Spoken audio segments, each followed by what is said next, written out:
Hello दोस्तों, welcome back. आपके demand पे एकदम brand new serial killing movie का एक्सप्लेनेशन लाया हूं, तो एंजॉय। जास्मिन रोज शाम की तरह अपने जॉब पे से घर लौट रही होती है।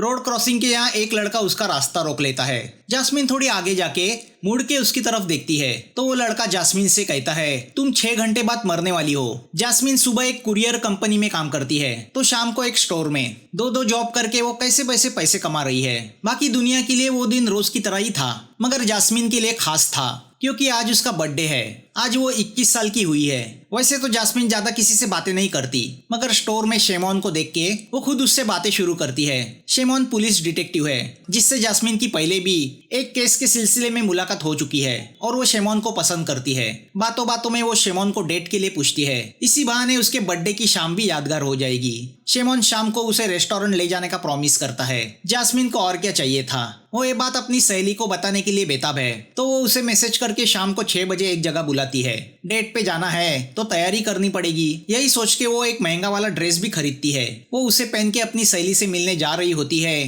कि ये लड़का उससे टकराता है और उसके बर्थडे के दिन ही उससे कहता है कि ठीक 12 बजे वो मरने वाली है। जास्मिन पहले तो यही सोचती है कि वो लड़का कोई साइको है, मगर वो लड़का सीरियसली उससे कहता है कि बराबर 6 घंटे बाद रात को 12 बजे उसकी मौत लिखी है। जास्मिन उसका मजाक उड़ा के वहाँ से जाने निकलती है तो वो उसे रोकता है और उससे कहता है, तुम अपनी सहेली से मिलके उससे जो बात करने जा रही हो उसका कोई फायदा नहीं। अब जास्मिन वहाँ से अपनी सहेली से जाके मिलती है। सहेली कहती है, मैं तो मेरे बॉयफ्रेंड का इंतजार कर रही हूँ, मुझे तुम्हारा कोई मैसेज नहीं मिला, जिससे जास्मिन कंफ्यूज होती है। जास्मिन अपने ही ख्यालों में वहाँ से निकलती है कि एक मोटरसाइकिल से टकराते टकराते बच जाती है।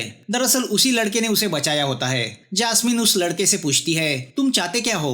लड़का कहता है, मैं चाहता हूँ मेरी भविष्यवाणी गलत साबित हो। मैंने पहले भी इसी तरह विजन्स देखे थे और उन लड़कियों की मौतें हुई। जास्मिन को लगता है शायद वो लड़का उससे पैसे निकालना चाहता है तो वो पैसे के लिए साफ मना करती है। लड़का कहता है, मैंने पहले ही कहा था सहेली से मिलके कुछ फायदा नहीं होगा। जास्मिन गुस्से से उससे कहती है, अपनी बकवास बंद करो वरना मैं पुलिस को बुलाऊंगी। लड़का फिर से कहता है, 5 घंटे 40 मिनट के बाद तुम्हारी मौत होगी।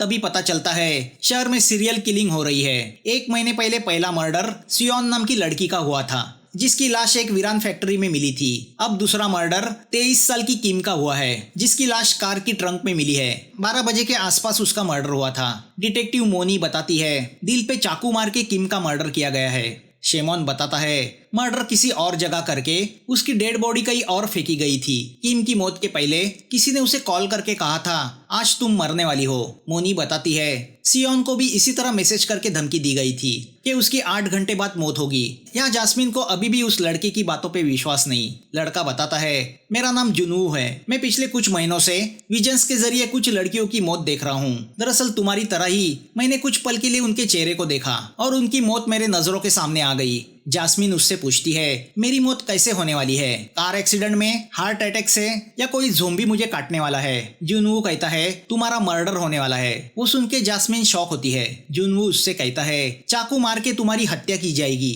किलर का चेहरा तो मैंने नहीं देखा, मगर उसकी कलाई पे एक टैटू है। जास्मिन उससे पूछती है, तुम्हें कैसे पता चला ठीक 12 बजे मेरा मर्डर होगा? जुनवू बताता है, तब तुम्हारी घड़ी में 12 बज रहे थे। जास्मिन उससे पूछती है, कल या परसों के भी 12 हो सकते हैं? जुनवू कहता है, उस वक्त तुमने यही ड्रेस पहना था। जास्मिन हंसते हुए उससे कहती है, मतलब अगर मैंने ये ड्रेस चेंज किया तो मेरी मौत टल जाएगी। जुनवू उससे कहता है, आज तक मैंने जो देखा वो सच हुआ है। यहाँ इस सीरियल किलिंग से पुलिस परेशान हो गई है। चीफ रोमिन जानते हैं अगर किलर को पकड़ा नहीं गया तो मर्डर का सिलसिला इसी तरह जारी रहेगा।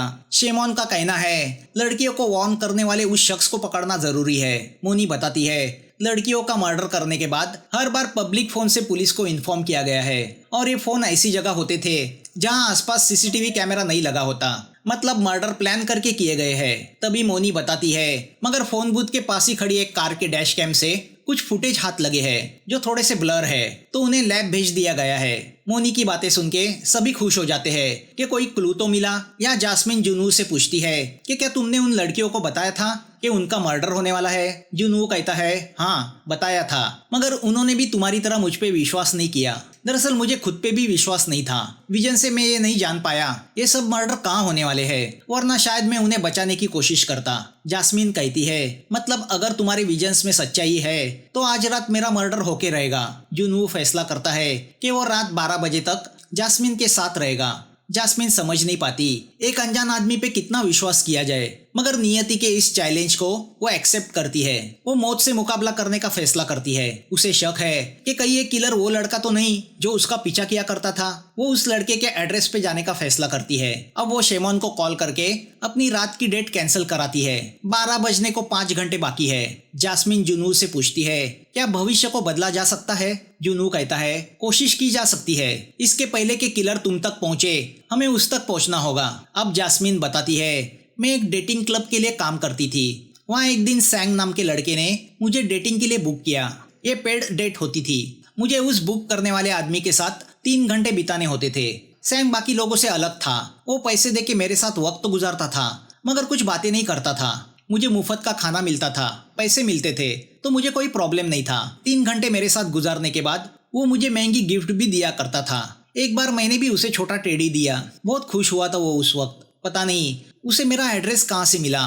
कई दिनों तक वो छुपके से मेरा पीछा किया करता था। 3 घंटे के 4 लाख वोन बड़ी अमाउंट है, मगर एक जरिया है उन लड़कियों को पटा के अपने घर तक ले जाने का, जहाँ लड़की को ज्यादा पैसे मिलते हैं। मगर सैंग ने कभी ऐसी कोशिश नहीं की और उसकी यही बात मुझे नेचुरल नहीं लगी। वो चुपचाप 3 घंटे मेरे साथ गुजारता था और चला जाता था।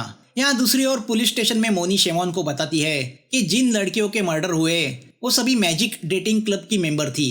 प्रोस्टिट्यूशन के चक्कर में उस क्लब पे कार्रवाई हुई और उसे बंद कर दिया गया।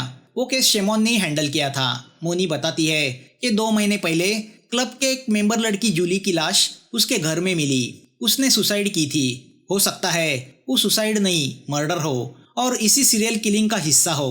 उसका भी कोई पीछा किया करता था।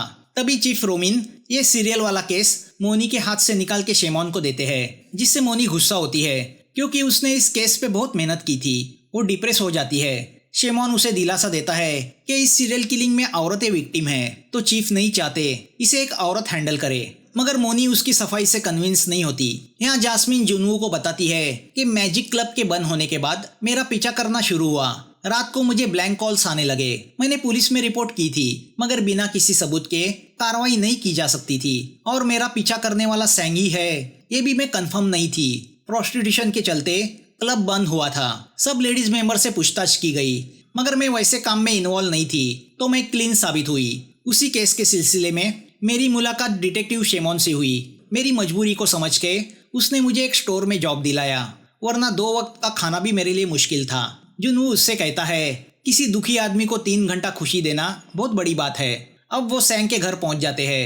एक पुलिस वाला उन पे नजर रखे हुए है। सैंग के घर पहुंचने पर जास्मिन को उसके घर मालिक से पता चलता है कि सैंग हमेशा के लिए टाउन छोड़ के आज रात 10 बजे की बोट से उसके गांव जा रहा है। यहाँ वो पुलिस वाला शेमोन को कॉल करके बताता है कि जास्मिन किसी अजनबी के साथ है, तो शेमोन उसे फोटो भेजने बोलता है। शेमोन जान चुका है मैजिक क्लब में काम करने वाली लड़कियों के मर्डर हो रहे हैं। सॉफ्ट कॉर्नर के चलते उसने जास्मिन पे नजर रखने का फैसला लिया था। अब शेमोन सैंग की डिटेल्स चेक करता है, जिसकी कंप्लेंट जास्मिन ने की थी। तो पता चलता है सैंग इलीगल तरीके से चाइना से कोरिया आया था। तभी वो पुलिस वाला उसे जुनू का फोटो भेजता है। अब 12 बजने को सिर्फ 3 घंटे बाकी है। दूसरी ओर डैश कैम के फुटेज को भी प्रोसेस किया जाता है, जिसमें सेकंड विक्टिम किम को वॉर्न करने वाले का चेहरा है। वो कोई और नहीं जुनू ही है। तभी यहाँ जुनू को फिर से विजन्स आते हैं, जिसमें वो एक 80 साल की बूढ़ी औरत को बीमार हालत में बेड पे पड़े देखता है। वो जास्मिन से कहता है उस औरत का चेहरा तुमसे मिलता जुलता था। उसके आसपास उसकी फैमिली थी। वो औरत आखिरी सांसें गिन रही थी, मगर उस फैमिली में उसे जास्मिन कहीं भी नहीं दिखी। जास्मिन को याद आता है उसकी दादी भी हॉस्पिटल में एडमिट है। वो अपनी माँ को कॉल लगाती है तो पता चलता है उसकी दादी बिल्कुल ठीक ठाक है। तभी उसे सैंग दिखाई देता है, जो चाइना जाने की तैयारी में है। सैंग जास्मिन को उसका टेडी वापस करते हुए कहता है अब मुझे इसकी जरूरत नहीं। जास्मिन उससे पूछती है तुम हमेशा मेरे ही साथ वक्त गुजारना क्यों पसंद करते थे? सैंग उससे कहता है तुम मुझे मेरी मरी हुई गर्लफ्रेंड की याद दिलाती थी। मैं तुम्हारे साथ रह के उसकी यादों में खोना चाहता था। जास्मिन उसे सॉरी कहती है। तो अब ये साबित होता है कि उसका पीछा करने वाला आदमी सैंग नहीं था।